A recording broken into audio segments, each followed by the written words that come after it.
Hey there, I'm Lee Kellogg. Thank you for joining me today. We are going to do a little unboxing. I ordered some new art supplies that I haven't played with yet, so I'm excited to see them. So let's take a look and see what FedEx brought me from Dick Blick. I did try, I like to order or get my supplies from independent retailers, and I found that my local store and then my not so local store that I had a chance to visit did not want to stock these. So I ended up ordering from Dick Blick online. And you know, Dick Blick is a family run operation with stores, so that's a really good thing. Pillows, anybody needs little pillows. My empty pans, which I'll show you what those are going to be in a moment. But woohoo, all packed nice and neat.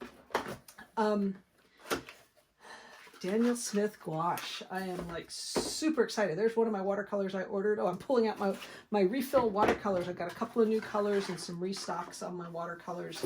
But a new one, Dopside Gen, when I'm looking to play with that. Those are all my watercolor refills. How funny that that's the first thing I unpack are my watercolor refills. But the gouache, there we are. See, it's the difference.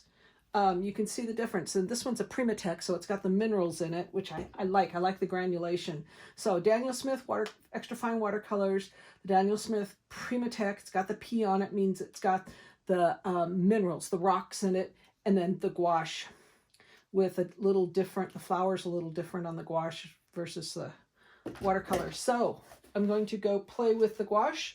It's an opaque watercolor, and my goal by ordering empty pans is that I'm going to convert this particular watercolor holder. I'm going to clean this out, pull these all out. They're labeled, so I'm not going to empty the paint out of these pans, but I will reuse these pans over time, use up the paint in them, and make this my gouache container.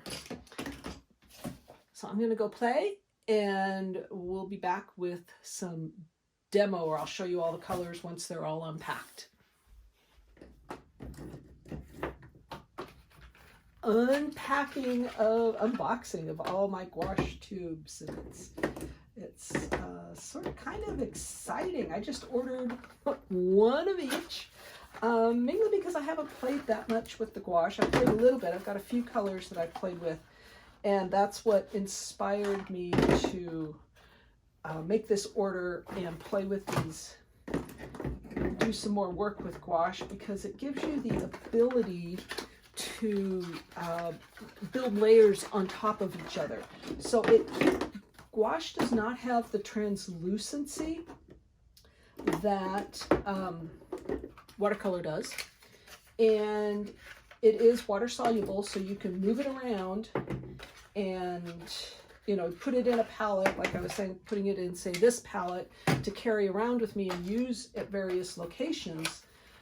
But you can build layers on top of each other, so you can lay down your dark, sort of like oil. You can lay down your dark and put your lights on top. You do have to let it dry, and you need to be careful, especially like when you're putting white on top of a darker color, that you don't reactivate that dark color again. So, I mean, I've got my extremes with titanium white and lamp black, so definitely some extremes. Black, I don't even use a black in my watercolor, so that will be interesting to play with, and put these in a little color wheel order here and just sort of see what I've got. Magenta can go there.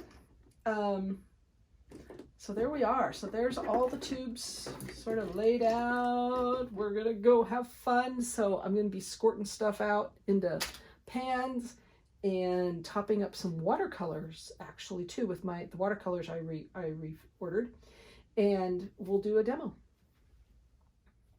So in this step of the process, I'm getting myself organized. I take the tubes and I like to lay them out by color, and I'm labeling my pans. So it's sort of hard to write so that you can read, but so long as you know exactly what it says. I mean, black, we've got one lamp black. I'm also putting a G on the end for gouache, so I can tell the difference between my gouache pans and my watercolor pans. And so my first step is to label everything, lay it all out with their labeled pans in front of them, and then I will start filling. And the filling process, you just fill it up, squirt the paint in, and some of them self-level. I'm not too worried about these leveling. You could take a toothpick and sort of smush it around if you want. This will dry and level itself more or less when in a day or so. And you definitely need to set them aside.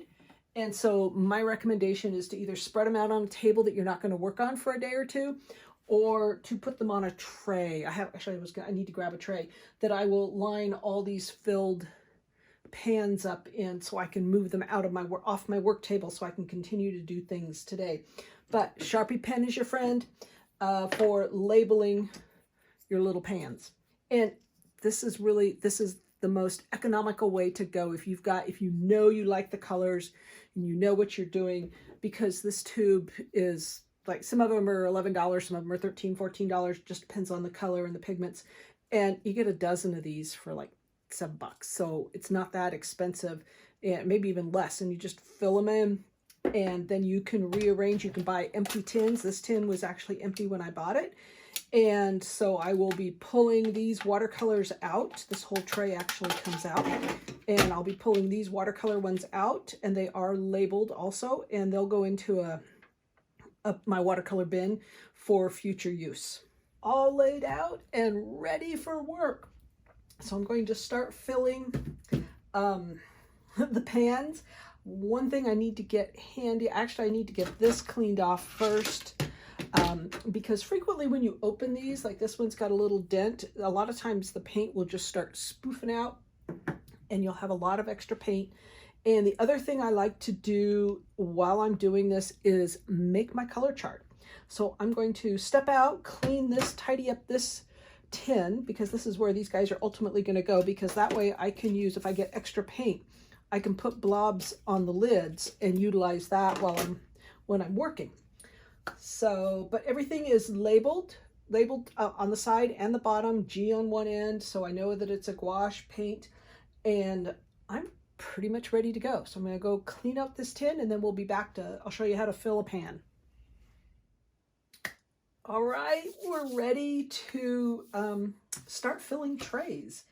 And I like to start with the yellow. I always like to work with lightest colors first, moving into darker colors. Let me get those up there. Get these guys out of the way. And my tin is clean. So watercolors are easy to clean up.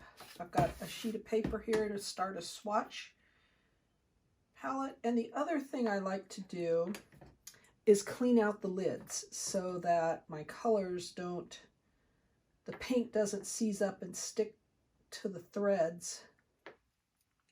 Trying to make it, making it hard to close or hard to open when it dries. So there's a full pan.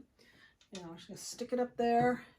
And this ends up being sort of a slow process when I clean these out, because a lot of times I take these over to the sink and rinse them out. And in this case, I am going to do that because I want these clean when I put them back on, so that I don't have to use pliers and sometimes twist the tube to get them open. Back in a jiffy. So that lid cleaned out, yellow is done, and we'll set those over to the side. That's my Hansa Yellow Light, and now I'm working on Hansa Yellow Medium, and oh yeah, this one's oozing out. Not too bad.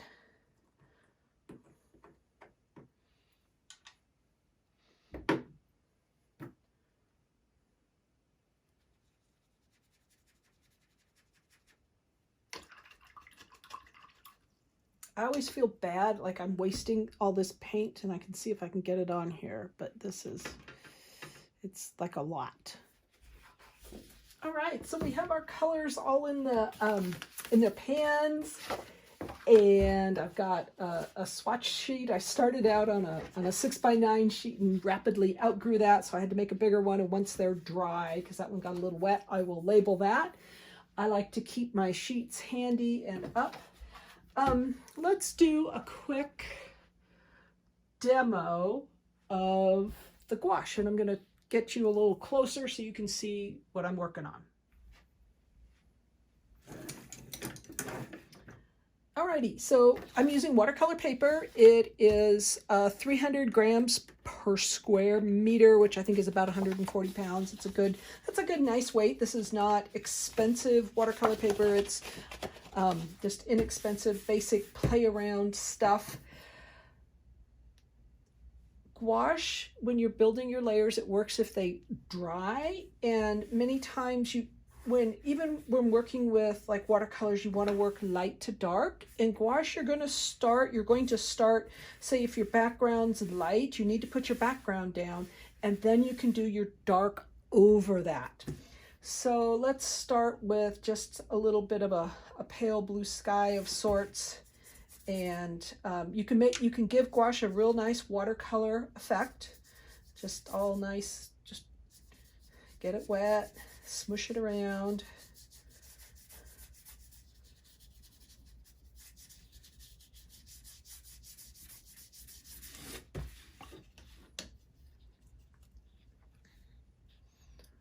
I'm just sort of contemplating what I want this scene to be, so I'm doing a little green foreground. This is a bit dark.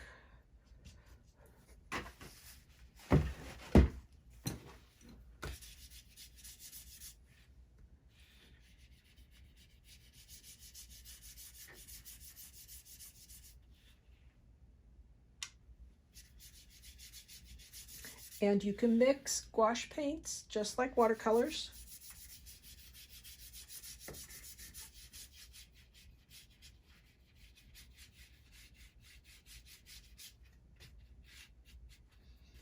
And so now, rather than sit and watch paint dry, we will let it dry and come right back. Paint is dry. So now we're gonna play. I like to keep a rag handy to dry my paint brushes. I tend not to use my good watercolor brushes with gouache. I like to use a little more inexpensive brushes, so I don't mind if it ruins them. I tend to use these brushes also for acrylic paint. Sometimes I play with them a little bit with watercolor, but it's all, brushes are brushes, and don't get caught up in too much worry. But if you have super good watercolor brushes, keep them for watercolor. Don't play with acrylic paints with them. Acrylic and gouache, I think you can mix up just fine. So we're going to do a basic, I'm going to do like a tree scene sort of thing. I didn't think too hard about this to begin with, but my paper is not totally dry.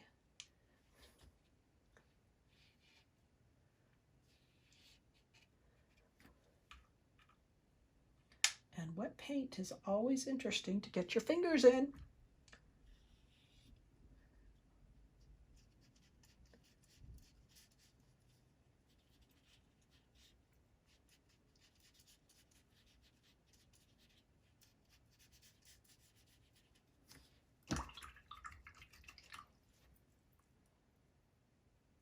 Use some of that green and stick it in here.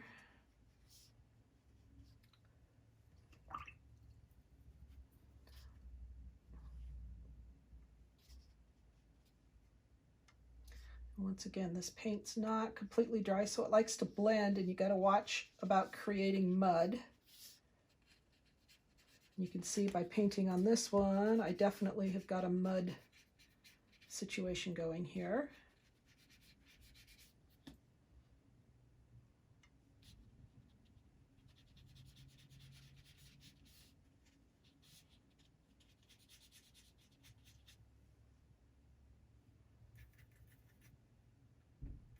This is a craft sheet. It's basically Teflon that I've got on my table, and everything just wipes right off. So that's why I don't mind using it for mixing paint on it. Oh, that was a little red. It's me not being used to my colors yet.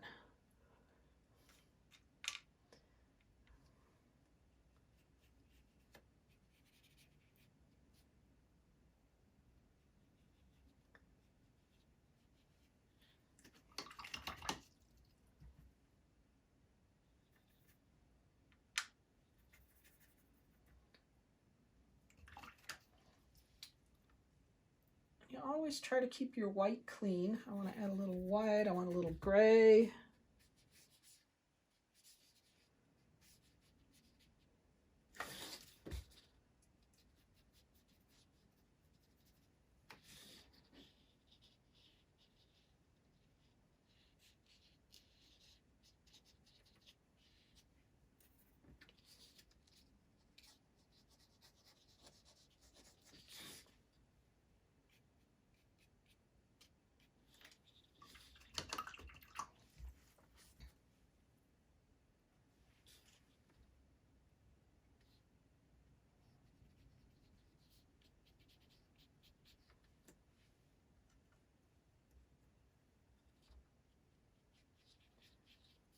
Adding a little white to create some highlights, and it's mixing in with this paint, which is completely fine.